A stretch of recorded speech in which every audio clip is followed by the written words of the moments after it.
Bonsoir. Bienvenue sur ma chaîne où je te propose des histoires apaisantes et captivantes pour t'accompagner vers un sommeil serein.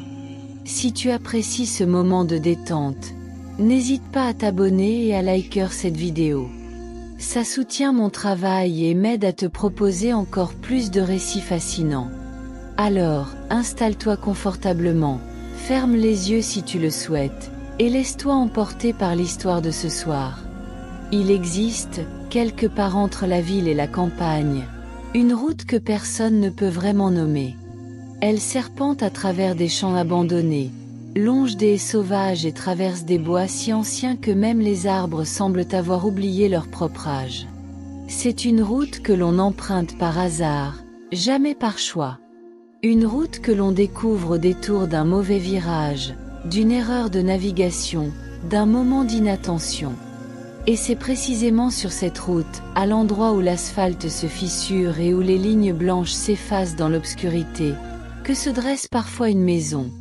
Mais attention, cette maison n'est pas comme les autres. Elle n'apparaît jamais sous la lumière crue du jour. Elle ne figure sur aucun cadastre, aucune carte, aucun registre municipal. Les géomètres ne l'ont jamais mesurée, les facteurs ne livrent jamais son courrier, et les recenseurs ne frappent jamais à sa porte. Car cette maison n'existe que lorsque le soleil disparaît derrière l'horizon, lorsque le crépuscule étend son voile bleu sur le monde, lorsque les premières étoiles percent le ciel comme des épingles dans un tissu sombre. À la tombée du jour, alors que la lumière décline et que les ombres s'étirent comme des êtres vivants, la maison surgit. Elle ne se construit pas pierre par pierre. Elle ne se matérialise pas dans un éclair de lumière ou un souffle de vent. Non, elle apparaît simplement, comme si elle avait toujours été là, comme si c'était le monde autour d'elle qui avait disparu pendant la journée et non l'inverse. C'est une demeure étrange, ni véritablement ancienne ni vraiment moderne. Ses murs sont d'une couleur indéfinissable, quelque part entre le gris de la pierre et le beige du sable, une teinte qui semble changer selon l'angle du regard et l'heure exacte de la nuit. Les fenêtres, hautes et étroites, brillent d'une lumière douce et chaude qui ne provient d'aucune lampe visible. On dirait que la maison elle-même rayonne, qu'elle possède sa propre source de luminosité, une clarté intérieure qui filtre à travers les vitres comme la lueur d'un souvenir lointain. Le toit est recouvert d'ardoises qui scintillent sous la lune, formant des motifs qui semblent changer lorsqu'on ne les regarde pas directement. Une cheminée s'élève au centre, d'où s'échappe une fumée fine et transparente, presque imperceptible, qui monte en spirale vers le ciel nocturne sans jamais se dissiper complètement. Devant la maison, un petit jardin s'étend, envahi par des fleurs qui ne fleurissent que la nuit, des roses blanches phosphorescentes, des lys d'un violet profond, des pivoines qui exhalent un parfum de miel et de vanille mêlée. La première personne à avoir témoigné de l'existence de cette maison fut un certain monsieur Édouard Valence, comptable de profession, homme méthodique et rationnel s'il en était. C'était un soir d'octobre, alors qu'il rentrait d'une réunion professionnelle particulièrement éprouvante. Perdu dans ses pensées, il avait manqué la sortie habituelle de l'autoroute et s'était retrouvé sur cette route inconnue, guidé par son GPS qui semblait aussi désorienté que lui. La nuit tombait rapidement, et avec elle, une brume légère commençait à ramper sur la chaussée. Édouard conduisait lentement, scrutant l'obscurité à la recherche d'un panneau, d'une indication, de quoi que ce soit qui pourrait le remettre sur le bon chemin. C'est alors qu'il la vit. Au bout d'une allée bordée de peupliers dont les silhouettes noires se découpaient contre le ciel indigo, se dressait une maison illuminée. Son premier réflexe fut le soulagement. Une maison signifiait des habitants, des gens qui pourraient lui indiquer la direction, peut-être même lui offrir un café et l'usage d'un téléphone si le sien ne captait toujours pas de réseau. Il ralentit, observant la demeure avec attention. Quelque chose dans son apparence le troublait sans qu'il puisse exactement dire quoi. Elle semblait parfaitement normale et pourtant profondément étrange, familière et totalement inconnue à la fois. Édouard gara sa voiture sur le bas-côté et sortit, le froid de la nuit d'automne le saisissant immédiatement. Il s'approcha de la grille d'entrée, une belle structure en fer forgé ornée de motifs floraux qui semblait bouger légèrement dans la pénombre. En posant sa main sur le loquet, il ressentit une sensation étrange, un picotement qui remonta le long de son bras, ni désagréable ni vraiment plaisant, juste étrange. La grille s'ouvrit sans un grincement, glissant sur ses gonds avec une fluidité presque surnaturelle. Édouard s'engagea dans l'allée, ses pas crissant sur le gravier qui semblait avoir été fraîchement ratissé. À mesure qu'il approchait de la maison, ce sentiment de familiarité s'intensifiait. Il avait l'impression d'avoir déjà vécu ce moment, d'avoir déjà marché sur cette allée, d'avoir déjà contemplé cette façade accueillante. C'était comme un souvenir d'enfance qui refait surface après des décennies d'oubli, vague et pourtant insistant. Il leva la main pour frapper à la porte, mais avant même que ses doigts ne touchent le bois, celle-ci s'entr'ouvrit. Pas complètement, juste assez pour laisser s'échapper un rail de lumière dorée et cette odeur, cette incroyable odeur de pain chaud, de feu de bois, de lavande séchée et de quelque chose d'autre, quelque chose d'indéfinissable qui évoquait simultanément le réconfort et la mélancolie. Édouard hésita sur le seuil.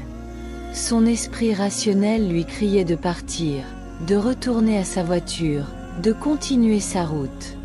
Mais une autre partie de lui, une partie qu'il ne connaissait pas ou qu'il avait longtemps ignorée, le poussait à entrer. Mais la réalité du métier, avec ses contraintes budgétaires, ses normes restrictives et ses clients indifférents, avait progressivement étouffé sa créativité. À 42 ans, Julien avait l'impression d'être devenu l'ombre de lui-même, un fantôme habitant sa propre vie sans vraiment y participer. Ce soir-là, il rentrait d'une réunion particulièrement décourageante où son projet le plus ambitieux depuis des années avait été rejeté pour des raisons purement financières. Épuisé émotionnellement, il conduisait sans vraiment faire attention à sa route, perdu dans ses pensées amères. C'est dans cet état d'esprit qu'il se retrouva sur cette fameuse route déserte. Contrairement aux autres, Julien ne fut pas surpris de voir la maison apparaître.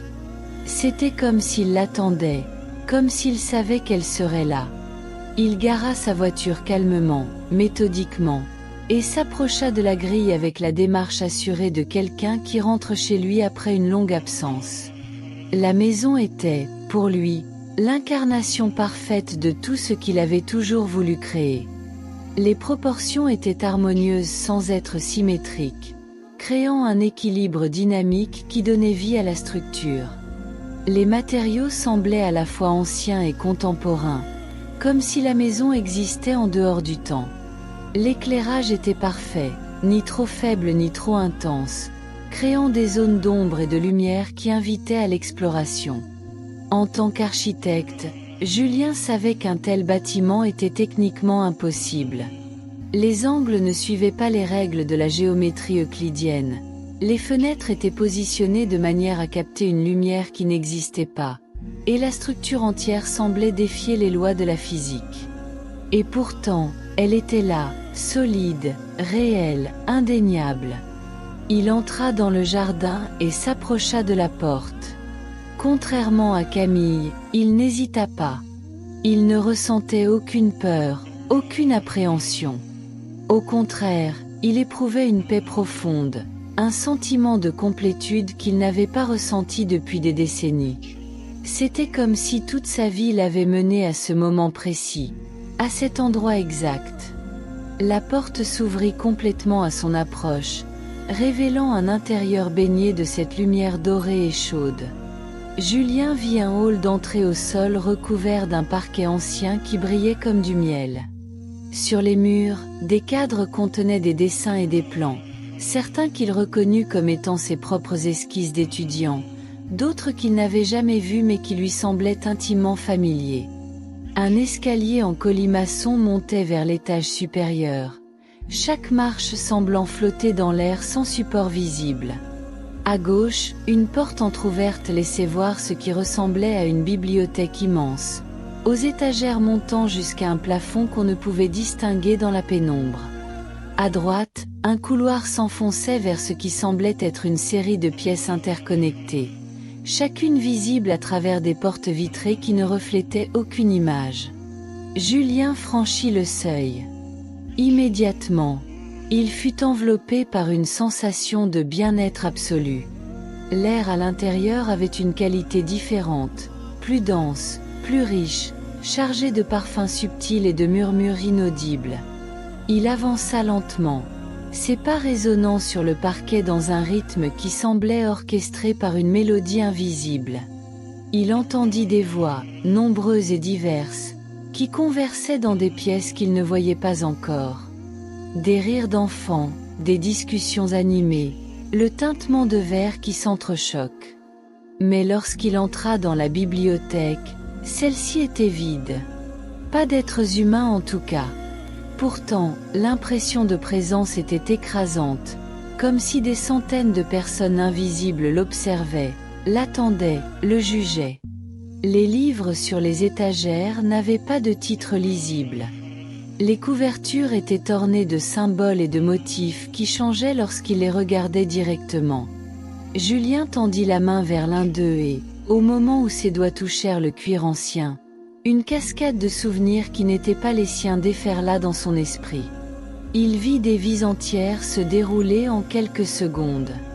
Des enfances heureuses et des vieillesses sereines, des amours passionnés et des amitiés indéfectibles, des réussites éclatantes et des échecs dignes.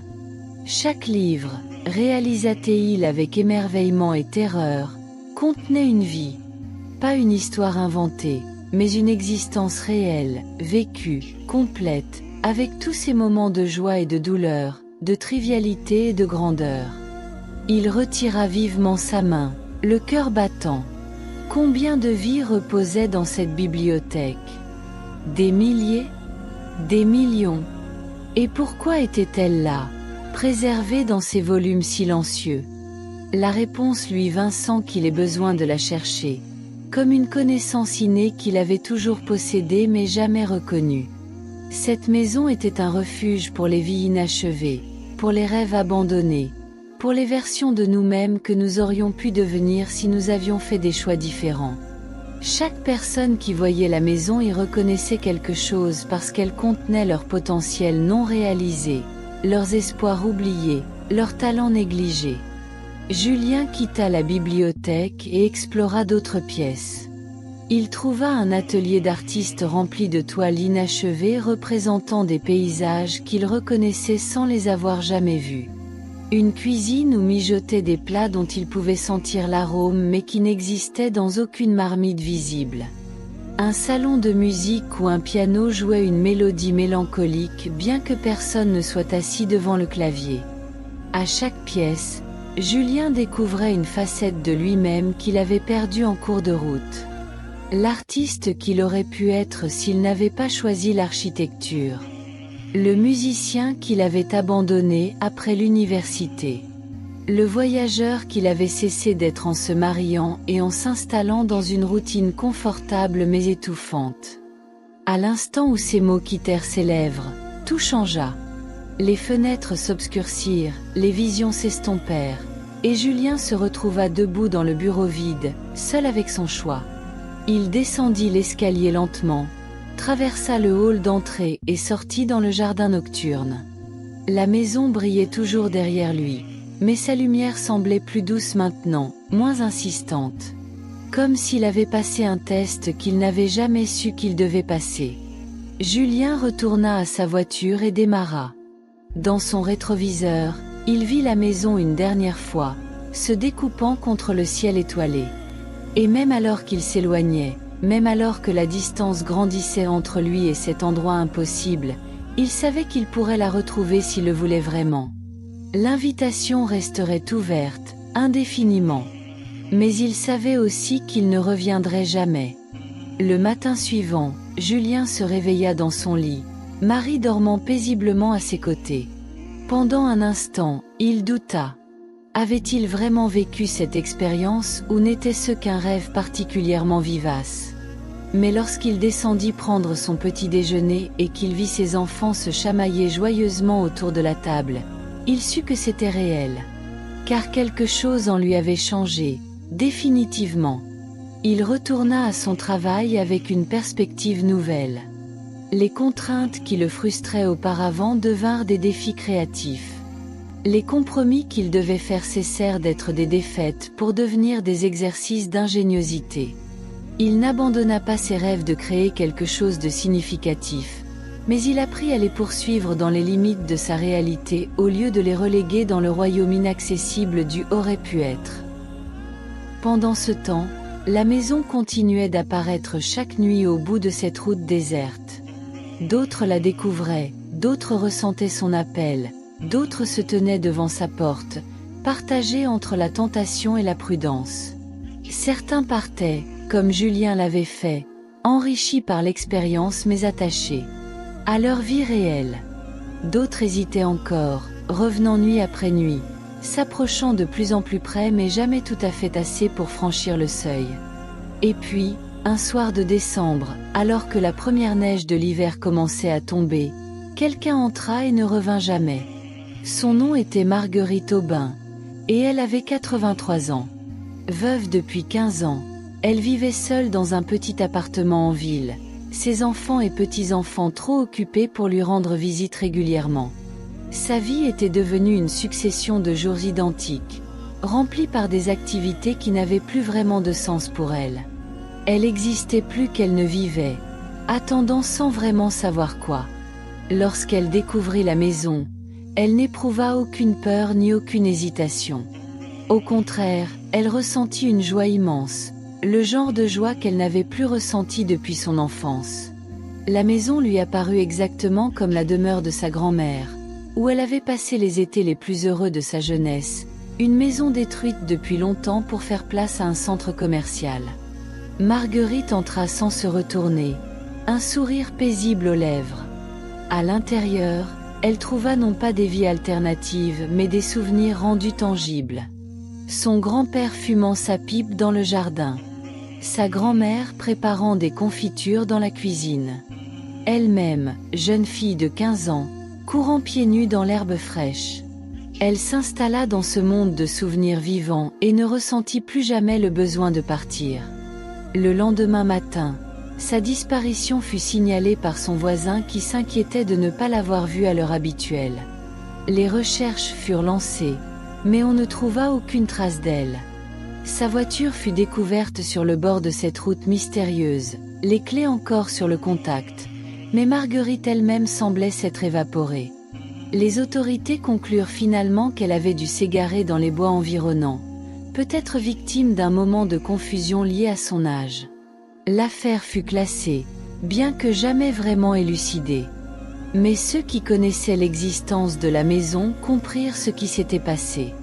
Marguerite avait fait le choix que d'autres n'avaient pas osé faire. Elle avait échangé sa vie diminuée et solitaire contre quelque chose d'autre, quelque chose que la réalité ordinaire ne pouvait plus lui offrir. La nouvelle de sa disparition se répandit parmi le petit groupe de ceux qui avaient vu la maison. Certains furent horrifiés, considérant que Marguerite avait été victime d'une force malveillante qui l'avait piégée. D'autres, comme Camille l'artiste, y virent une sorte de libération, un dernier acte d'autonomie et de courage. Un débat silencieux s'installa parmi eux. La maison était-elle un piège ou un cadeau? Une malédiction ou une bénédiction? Volait-elle des vies ou offrait-elle une sortie à ceux qui ne trouvaient plus leur place dans le monde ordinaire? La vérité, comme souvent, résidait probablement quelque part entre ces extrêmes. La maison n'était ni bonne ni mauvaise. Elle était simplement là, offrant une possibilité, un choix que chacun était libre d'accepter ou de refuser. Avec le temps, une petite communauté informelle se forma parmi ceux qui avaient vu la maison. Ils ne se rencontraient pas physiquement, mais communiquaient par lettres et courriels, partageant leurs expériences et leurs réflexions. Ils se désignaient eux-mêmes comme les voyants, non pas dans un sens mystique, mais simplement parce qu'ils avaient vu quelque chose que la plupart des gens ne verraient jamais. Édouard, le comptable qui avait été le premier à témoigner, devint une sorte de chroniqueur officieux de ces rencontres. Il gardait un registre détaillé de chaque personne qui rapportait avoir vu la maison, notant la date, l'heure, les circonstances et les détails de leur expérience. Au fil des mois et des années, un schéma commença à émerger. La maison n'apparaissait pas au hasard. Elle se manifestait à des personnes qui se trouvaient à un carrefour de leur vie, à un moment de transition ou de crise. Certains, comme Julien, étaient confrontés à des choix concernant leur identité et leur avenir. D'autres, comme Marguerite, approchaient de la fin de leur vie et cherchaient un sens à leur existence passée. La maison semblait répondre à un besoin, mais elle ne forçait jamais la main. L'invitation était claire, mais le choix restait toujours libre. Et c'était peut-être cela, en fin de compte, qui définissait la véritable nature de la maison. Elle était un miroir de nos désirs les plus profonds, un test de notre attachement à la réalité, un point de décision où chacun devait choisir entre ce qui était et ce qui pourrait être. Certaines nuits, lorsque le vent souffle d'une certaine manière et que les étoiles s'alignent dans une configuration particulière, on dit que plusieurs personnes voient la maison simultanément. Dans ces moments rares, ceux qui s'approchent peuvent entendre des voix s'échappant de l'intérieur, des conversations dans des langues qu'ils ne comprennent pas mais qui leur semblent familières, des rires et des pleurs mêlés dans une symphonie d'émotions humaines. Certains jurent avoir vu des silhouettes derrière les fenêtres, des ombres qui pourraient être celles de personnes disparues ou simplement des projections de nos propres espoirs et peurs. Personne ne peut dire avec certitude, car la maison garde ses secrets aussi jalousement qu'elle offre ses invitations. Il y a quelques années, un jeune chercheur en physique quantique nommé Thomas Delacroix s'intéressa au phénomène. Fasciné par les témoignages, il développa une théorie selon laquelle la maison pourrait être une manifestation de ce que certains physiciens appellent des mondes parallèles ou des réalités alternatives. Selon lui, la maison existait simultanément dans plusieurs états de réalité, devenant visible uniquement lorsque certaines conditions, à la fois objectives et subjectives, étaient réunies. Il passa plusieurs mois à essayer de localiser la maison, utilisant tout l'équipement scientifique dont il disposait.